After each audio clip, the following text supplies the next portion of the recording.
오늘은 신약에 나타난 직책들, 신약에 나타난 직분, 직책들에 대해서 배우는데 지난 주부터 사실 이제 시작되었습니다. 헤롯 왕조에 대해서 지난 시간 배웠는데 그 첫 직책들 중에 첫 번째, 예수님 당시의 직책들의 첫 번째가 헤롯 왕조였습니다. 그리고 그 이후로 총 9가지인데 조금씩 속히 나누도록 하겠습니다. 오늘 성경 본문 말씀은 요한복음 18장 31절입니다. 요한복음 18장 31절. 빌라도가 가로되 너희가 저를 데려다가 너희 법대로 하라 재판하라. 유대인들이 가로되 우리에게는 사람을 죽이는 권위 없나이다 하니. 네, 이 말씀 사실 공부할 때 여러 가지 말씀들이 필요하지만 대표적으로 한 말씀을 올렸습니다. 이것은 뒤에 나오는 그 산헤드린 공의회에 관련된 말씀입니다. 그러니까 산헤드린 공의회가 나름대로 권한을 갖고 있었죠. 입법, 사법, 행정에 대해서 그것을 나타내는 말씀으로 오늘 인용을 했습니다. 네, 내용으로 자세히 공부하도록 하겠습니다. 지난주에 끝에 배운 헤롯 왕조 굉장히 내용이 많았지만 잠깐 복습하는 면에서 나누도록 하겠습니다. 총 헤롯 왕조가 6대에 걸쳐서 왕위를 이어갔는데 그 중심에 이제 헤롯 대왕이 있었죠. 예수님 태어날 당시에 2살 이하의 남자를 다 살해한 유아 살해를 저지르는 헤롯 대왕이 있습니다. 그 헤롯 대왕 기준으로 헤롯 대왕의 할아버지격인 첫 그 헤롯 가문이 시작되는 안티파스가 있었고 그 아들 또 안티파터가 있죠. 바로 에돔 지역의 그 왕이었다가 하스모니안 왕조에게 멸망하고 이제 총독으로 이렇게 직분이 강등된 그 사람이 바로 안티파스고 그 아들이 또 안티파터. 그 후에 이제 헤롯 대왕이 쫓겨난 후에 로마까지 가서 이제 원로원에 잘 이렇게 꼬드겨서 자기를 그 유대의 왕으로 세워주면 돈을 드리겠다 해서 실제로 왕이 유대에 가지도 않았는데 왕으로 먼저 임명을 받죠. 로비를 아주 잘한 사람입니다. 그래서 결국 로마 장군을 도와서 유대를 멸망시키고 자기가 이제 왕이 됩니다. 예수님 당시에 그 태어날 당시에 헤롯 왕이라고 나오는 성경에 나오는 헤롯 왕은 헤롯 대왕을 얘기하고 그다음 이제 그 아들 6쪽에 이제 3명에게 땅을 물려주고 분봉왕으로 이제 삼지요. 그래서 헤롯 아켈라오, 헤롯 빌립, 헤롯 안티파스 이렇게 세 분봉왕이 있는데 이제 아켈라오는 다시 이제 헤롯 대왕이 죽고 난 다음에 올라갈 때 그 아켈라오가 아버지 뒤를 이어 유대의 왕이 됐다는 걸 알고 두려워서 유대 땅을 지나서 다시 그 예수님의 육신의 부모 그 요셉과 마리아가 그 살았던 갈릴리 지역 북쪽 지역이죠. 나사렛으로 다시 올라가게 됩니다. 그 갈릴리 지역을 다스리던 헤롯 왕은 헤롯 안티파스입니다. 헤롯 안티파스. 그래서 예수님 당시 자주 등장하는 헤롯 왕은 이제 헤롯 안티파스고 예수님이 빌라도 예루살렘 성에서 마지막 십자가에 달리기 전 재판 받을 때 나오는 헤롯은 그때 갈릴리에서 예루살렘을 올라와 있던 헤롯 안티파스입니다. 그리고 주로 가이사랴에 있던 그 총독도 예루살렘에 올라와서 같이 이제 예루살렘 성에 있었기 때문에 굉장히 이동이 가까웠죠. 그 후에 이제 헤롯 아그리파 1세는 그 예수님이 부활 후에 제자들 시대 그래서 제자인 그 야고보의 목을 베고 베드로를 옥에 가두고 백성 앞에서 호유하다가 하나님께 영광을 돌리지 않아서 천사가 침해 충이 먹어 죽으니라. 그렇게 죽은 그 헤롯 왕은 바로 헤롯 아그리파 1세입니다. 그리고 후에 이제 헤롯 아그리파 2세는 그 아들인데, 사도 바울이 로마에 가기 전에 그 헤롯 아그리파 왕 앞에서 이제 간증을 하죠. 여러 가지 간증을 할 때 유명한 말을 하지 않습니까? 헤롯 왕이 네가 적은 말로 나를 그리스도인이 되게 하려는도다. 그 말 한 헤롯 왕은 또 헤롯 아그리파 2세입니다. 이렇게 헤롯 왕조가 그 당시에 있었습니다. 그다음 두 번째로 이제 총독, 총독에 대해서 배우도록 하겠습니다. 우리가 이제 전쟁으로 나라를 이렇게 빼앗고 정복하게 되면 보통 직접 하는 것이 아니라 그 나라 출신의 왕 같은 사람을 세우죠. 대신에 아무나 세우는 것이 아니라 그 정복자의 말을 잘 듣는, 아부하는 그런 꼭두각시 같은 왕을 세워서 통치하게 하죠. 직접 통치하면 이제 반발이 심하니까 자기네 그 지배 국가의 그 백성들 중에 왕을 세워서 왕을 조종하는 거죠. 그렇게 왕을 세워서 꼭두각시 왕을 세워서 통치하게 하는, 주로 그렇게 하는 것이 이제 식민 정책을 주로 그렇게 합니다. 그래서 실제로 총독이 원격 조정을 하는 거죠. 왕을 세워놓고. 그런데 이제 왕이 따로 마땅히 세울 수 없을 때는 본국에서 직접 관리를 보내서 통치하는데, 그것은 이제 그때 그런 관리를 총독이라고 합니다. 그러니까 왕은 이제 그 지방 출신의 백성 출신의 같은 민족이고, 총독은 보통 본국 정복자 국가 사람이 되는 것이죠. 잠깐 그 이제 배경을 보면 대헤롯이 아들 셋 아켈라오, 빌립, 안티파스에게 땅을 분배하고 분봉왕으로 삼았죠. 그런데 그 중에 이제 가장 넓은 땅을 차지한 유대 지역, 사마리아, 에돔 땅까지 차지했던 아켈라오가 독재 정치를 했습니다. 잘 못했죠. 원래 가이사 아우구스투스는 유화 정책으로 대제국을 이제 다스리려면 아무래도 분란이 없어야 되죠. 폭동이 없어야 되니까 유화 정책으로 잘 나갔는데, 아켈라오가 야만적인 독재 정치를 했다고 합니다. 그래서 백성들이 막 억압을 못 이겨서 폭동을 일으키고, 그때 또 한 2,000명에서 3,000명을 죽이기까지 했습니다. 그러니까 더 이상 이제 유대인 백성들이 아켈라오 왕 밑에서는 우리가 살 수 없다, 바꿔달라, 이렇게 이제 로마에 항의를 해서 로마 가이사가 아켈라오를 이제 소환합니다. 빼내는 거죠. 그리고 저기 지금의 프랑스 지역 고을이라고 했죠. 고을, 그 지방으로 추방을 시켜버리죠. 그러니까 그때는 이제 그 후로는 유대 지역은 왕이 없으니까 직접 관리자, 총독을 파송해서 총독으로 다스리게 했습니다. 우리가 이제 유대 땅을 볼 때 크게 이제 3등분 한다 그랬죠. 북쪽에 갈릴리 지역, 중간에 사마리아 지역, 남쪽에 유대 지역, 이렇게 크게 3등분 하는데, 이제 갈릴리 지역 거기에 있던 그 안티파스는 이제 그대로 있고, 더 이제 북동쪽에는 이제 헤롯 빌립이 다스리고 있는데, 이 유대 땅에 아켈라오가 쫓겨나면서 이제 직접 총독이 왔다 그랬죠.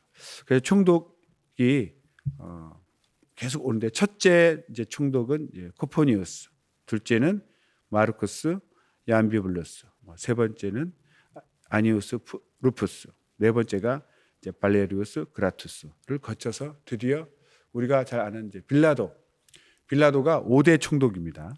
폰티우스 필라투스라고 이제 발음하죠. 성경에는 본디오 빌라도라고 나와 있는데 5대째 총독입니다. AD 26년에서 36년, 한 10년 정도 일을 했습니다. 그리고 그 후에 또 사도 바울 때도 총독이 이렇게 바뀌는 장면이 나오죠. 그 벨릭스, 그 후임으로 베스도, 이 사람들도 이제 총독입니다. 이렇게 왕이 없을 때 직접 다스리는, 그러니까 이 팔레스타인 지역을 분봉왕 2명에 총독 1명이 다스리는 그런 형세였습니다. 그리고 로마 총독 관저는 예루살렘에 있었던 것이 아니라 지중해변의 가이사레라는 그 도시에 주로 있고 거기에 이제 영체라고 군사들도 거기에 있었습니다. 그런데 6월절이 되면은 예루살렘에 혹시 또 순례객들 모여서 폭동이 나지 않을까 해서 특별히 예루살렘 성에 이제 빌라도가 올라와 있었죠. 평소에는 가이사레에 있다가 예루살렘 성에 올라와 있고 또 그 안티파스도 갈릴리 지역에 있다가 예루살렘 성에 와서 총독과 왕이 같이 예루살렘에 있었습니다. 근데 그 내용 중에 성경에 보면 서로 원수였으나 당일에는 서로 친구가 되니라 이런 말씀이 있죠. 그러니까 왕과 총독은 아무래도 정치적으로 서로 대립되는 그런 세력을 다투는 그런 위치에 있어서 한쪽이 없었으면 좋겠죠. 그런데 예수님 때문에 그날은 서로 친구처럼 지냈다고 되어 있습니다. 사도 바울이 예루살렘에서 체포되어서 가이사랴로 후송된 것은 로마로 가기 전에 어쨌든 로마 시민권자니까 보호를 해줘야 되지 않습니까? 그래서 군사가 필요한데 군사들로 보호하기 위해서 보호를 해야 되는데 그 군사들이 가이사랴에 군대 영체가 있었기 때문에 그쪽으로 후송을 했죠. 그래서 총독이라는 직책이 나옵니다. 그리고 이제 세 번째로 산헤드린 공의회, 산헤드린 공의회에 대해서 또 배우겠습니다. 황제, 헤롯 왕 가문, 또 총독 이런 직분은 정복자 위치에 있는 것이죠. 다스리는 위치에 있습니다. 그런데 다스림 받는 유대인 공동체 입장에서는 자기네 순수하게 유대인 공동체에서 자기들의 어떤 입장을 대변할 수 있는 대표하는 기관이 필요한데 그것이 바로 산헤드린 공의회입니다. 산헤드린 공의회. 공의회라는 말이 시사해 주듯이 이것은 이제 의회 그리고 유대인의 최고 자치 의결 기관입니다. 또 이제 정치 기관이기도 하죠. 그래서 그 산헤드린 공의회가 이제 성경에 자주 나오죠. 그 구성원을 보면 대제사장들, 서기관들, 또 바리새파 사람들, 대제사장들, 서기관, 바리새파 사람들 이런 사람들은 유대인의 사회에서 이제 지도자급들이죠. 지도자급들로 이루어져 있는데 총 71명으로 이루어졌다고 합니다. 그런데 이제 다른 데 보면 이제 70명이라는 말도 나오는데 합쳐서 70명의 그 의장격이 있습니다. 의장 1명, 보통 대제사장들이 했습니다. 의장 1명, 대제사장 합쳐서 71명이다. 이렇게 우리가 알고 있습니다. 그래서 산헤드린 공의회는 입법, 사법, 행정 기능을 다 갖고 있고 어느 정도의 자치적인 정치도 했다고 합니다. 그래서 오늘 처음에 나왔던 말씀 요한복음 18장 31절을 보면 빌라도가 가로되 너희가 저를 데려다가 너희 법대로 재판하라. 유대인들이 가로되 우리에게는 사람을 죽이는 권이 없나이다 하니 이렇게 보면 빌라도가 인정하고 있는 게 나오죠. 너희 법대로 재판하라. 어느 정도 그 법이 있고 재판할 수 있는 사법권도 있다는 거죠. 그런데 이제 사형권만은 주지 않았기 때문에 우리에게 죽일 권이 없나이다. 그래서 빌라도에게 가서 사형 언도를 내려달라고 총독에게 로마 총독에게 이제 죽여달라고 얘기를 요구하는 그런 장면이 되겠습니다. 근데 특별히 사형할 수 없지만 이방인이 성전 안으로 들어가면은 사형을 집행할 수 있었다고 합니다. 그래서 주로 산헤드린 공의회에 나오는 그 대제사장들, 서기관들, 바리새파 사람들이 있는데 제가 찾아보니까 모세 시대부터 그 장로란 말이 나옵니다. 장로가 이제 교회의 믿음의 영적 지도자들이죠.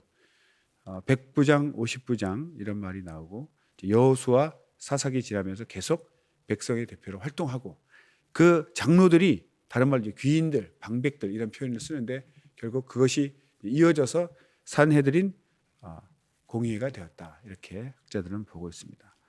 그리고 산헤드린 그 헬러 발음을 하면 시네드리온이라고 하는데 뜻이 함께 앉다. 함께 앉다. 우리 구약에 보면 그 성문에 앉아서 회의했다고 나오죠. 그 성문 위가 바로 그 장로들이 앉아서 그 회의하는 장소죠. 그래서 함께 앉다라는 의미가 이제 영적 지도자들이 회의하는 그 모습을 이제 나타내고 있죠. 그래, 이것은 읽어보시고 참고하시면 되겠습니다. 그 마태복음 26장 57절을 보면 예수를 잡은 자들이 끌고 대제사장 가야바에게로 가니 거기 서기관과 장로들이 모여 있더라. 그러니까 주로 영적 지도자의 그 이름 명칭들이 나와 있죠. 대제사장 가야바가 나오고 서기관, 장로 이렇게 모여서 있는 이게 바로 산헤드린 공의를 표현하는 것입니다. 크게 이제 두 파로 나뉘었다고 그래요. 제사장 계열의 사두개파와 또 서기관 계열의 바리새인들 두 파로 이루어져 있다고 합니다. 산헤드린 공의에 대해서 배웠습니다. 그러니까 피지배, 그러니까 유대인들의 공동체, 유대인들을 대표하는 공동체고 어느 정도 권한을 갖고 있는 자치 의결 기관이다. 이렇게 아시면 되겠습니다. 그다음 네 번째로 대제사장에 대해서 배우겠습니다. 원래 대제사장은 1년에 한 번 대속죄일에 백성들 대신해서 속죄 제사를 드리는 그 지성소에 들어가는 그 직분입니다. 원래 그래서 대제사장은 그 아론 계열의 레위인의 후손들이 그 일을 맡아 했죠. 원래는 세습제였고 또 임기가 영속적이었습니다. 계속 이어지는 그런 죽을 때까지 할 수 있는 그런 임기였는데 예수님 당시에 이제 로마 시대의 식민지였기 때문에 이제 그 로마 입장에서는 유대인들 다스릴 때 자세히 보니까 왕으로만 되는 것이 아니라 영적인 지도자의 말을 듣는다는 걸 안 거죠. 유대인 자체가 유대 나라 자체가 그 하나님을 믿는 영적 백성들이었기 때문에 단순히 왕으로는 안 되고 대제사장의 말을 듣는구나. 그러니까 실제로 대제사장은 그러니까 산헤드린이 자치 세력으로서의 기관을 최고의 기관이라면 개인으로서 최고의 위치는 대제사장이죠. 그래서 대제사장을 그 분봉왕 세우듯이 자기들이 원하는 자들로 임명을 막 하는 겁니다. 식민지였기 때문에. 원래는 임명하는 것이 아니라 이제 아론 계열의 레위 지파들에서 이제 이어져 세습되는 것인데 총독이 이제 막 임명을 합니다. 권력자니까. 그러니까 어떤 일이 벌어지냐면 원래 대제사장, 제사장직의 그 직을 가질 수 없는 그런 사람들도 그 결탁을 해가지고 많은 뇌물을 주고 그 대제사장직을 사는 거죠. 그러니까 자기 말 잘 듣고 총독 입장에서는 로마 총독의 말을 잘 듣고 이제 아부하는 사람들 돈 많이 갖다 바치는 자에게 임명해버린 겁니다. 대제사장을. 그렇게 된 사람이 바로 이제 안나스입니다. 성경에 안나스 나오죠. 가야바도 나오고 예수님 잡혀갈 당시에 대제사장이 가야바였는데 먼저 전임 대제사장인 안나스에게도 데려갑니다. 좀 나중에 이따 하겠습니다. 그래서 돈을 주고 대제사장직을 사니까 뇌물을 바쳤으니까 또 그 돈을 또 챙기지 않겠습니까? 그래서 성전에서 그 비싼 성전세를 막 받고 그 짐승을 강제로 이제 팔면서 높은 이자를 짐승을 살 때 이제 돈을 환전하면서 높은 이자를 받고 그렇게 성전을 더럽히면서 예수님에게 이제 크게 호통과 함께 막 뒤엎는 성전 정화 사건이 일어나는 거죠. 그것이 바로 대제사장직을 돈 주고 사고 또 그러니까 돈을 또 유대 백성들로부터 강제로 수탈을 하고 그런 악순환이 되는 거죠. 그러니까 임명을 로마 총독이 했습니다. 그러니까 정상적인 대제사장, 존경받는 대제사장이 아니고 완전히 이제 타락하고 부패가 극심한 그런 대제사장들 그런 시대가 된 것입니다. 그래서 돈 주고 산 그 대표적인 사람이 이제 안나스죠. 그 뒤에 나오는 가야바는 안나스의 사위입니다. 사위. 그래서 안나스가 대제사장직을 그만두었는데도 실제로 가야바보다 힘이 더 있었죠. 그러니까 먼저 예수님을 끌고 가야바에게 가야 되는데 안나스한테 먼저 가서 안나스한테 보이고 그 다음에 이제 가야바로 갑니다. 실제로 기록에 보면 안나스의 아들 5이 있었는데 그들도 다 대제사장을 직을 했다고 그래요. 그리고 사위인 가야바에게 이제 이거 다 임명하는 겁니다. 그 총독이 다 임명을 한 거죠.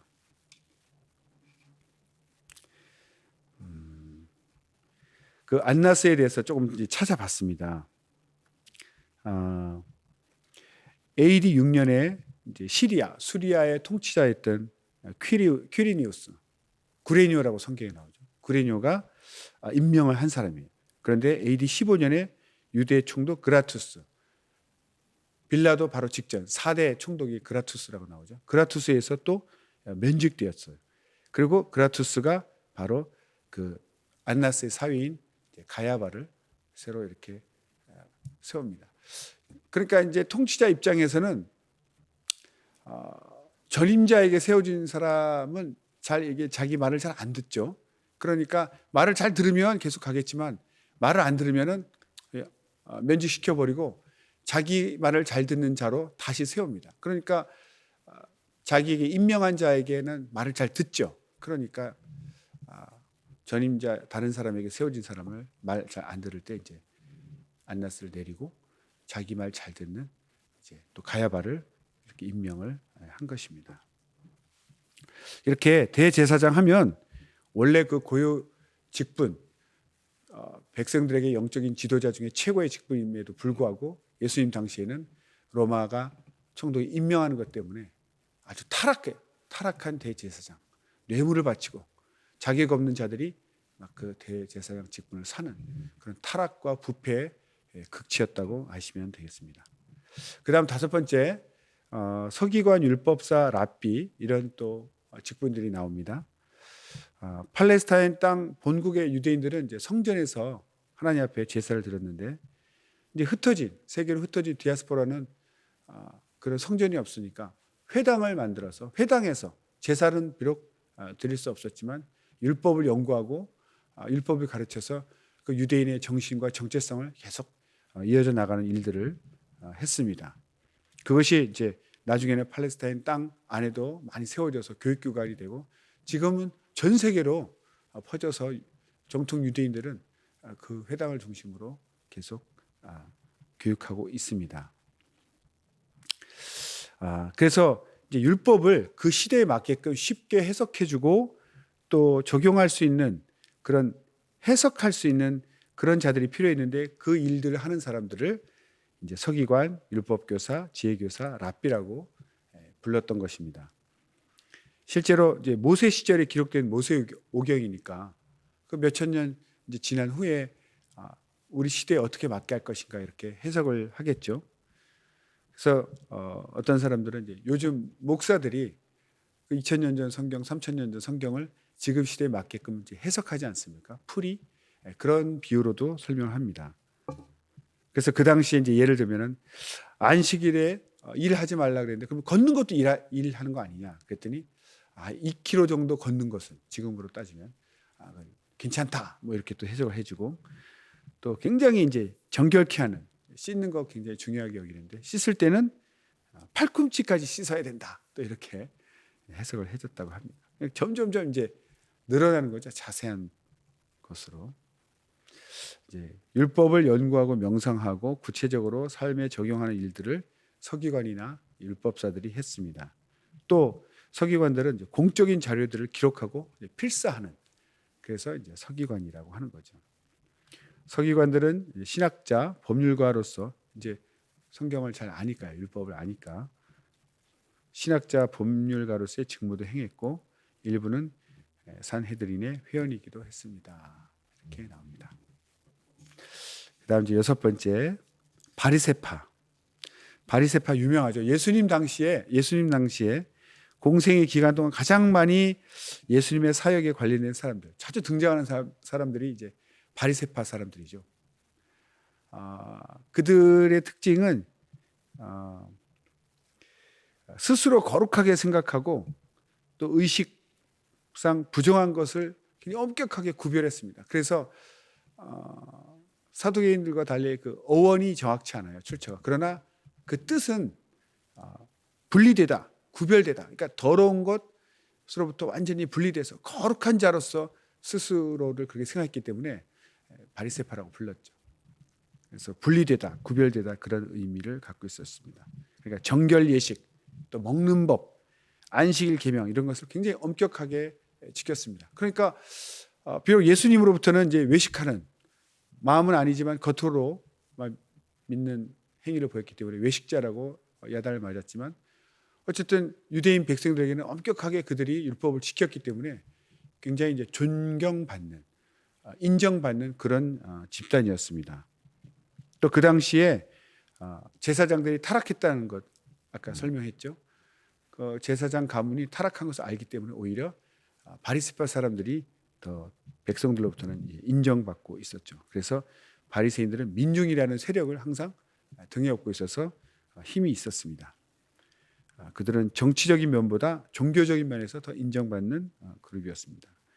예를 들어서 니고데모라든지 사도 바울 이런 사람들이 굉장히 인정받았죠. 존경받고 그런 사람들이 이제 바리새파 출신이다. 지금도 이 시대에도 이제 정통 유대교들 있죠. 이렇게 복장 그대로 하고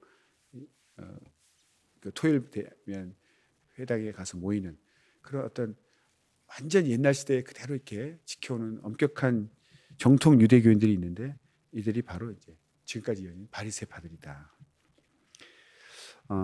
흥미로운 것은 이제 사두개파들은 AD 70년 예루살렘이 멸망할 때 이제 성전도 파괴되고 더 이상 제사장들이 할 일이 없죠. 그래서 제사장직도 그때 예루살렘 멸망과 함께 사라졌는데 바리새파들은 계속해서 그 명맥을 이어서 오히려 유대인의 핵심 그룹으로 계속 이어져 갔다고 합니다. 다음 7번째 말 많은 이제 사두개파. 사두개파에 대해서 좀 배우겠습니다. 사두개파는 유대교 안에서 제사장적 귀족 집단, 돈 많고 높은 지위를 갖고 있는 그런 제사장 직분, 그리고 이제 귀족들이죠. 주로 예루살렘에 거주하는 이제 지주들이었다. 그 명칭, 사두개파할 때 그 명칭은 사독에서 유래된 것으로 봅니다. 사독은 잘 아시다시피 이제 다윗 시대 아비아달 사독 그 이름이 나오죠. 함께 제사장이었고 이제 솔로몬 때는 아비아달 대신에 사독을 제사장으로 삼았다고 합니다.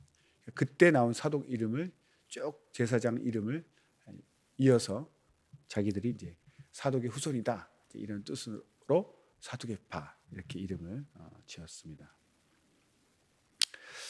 주로 이제 바리새파와 반대 입장이고 경쟁 관계에 있었다고 나오죠.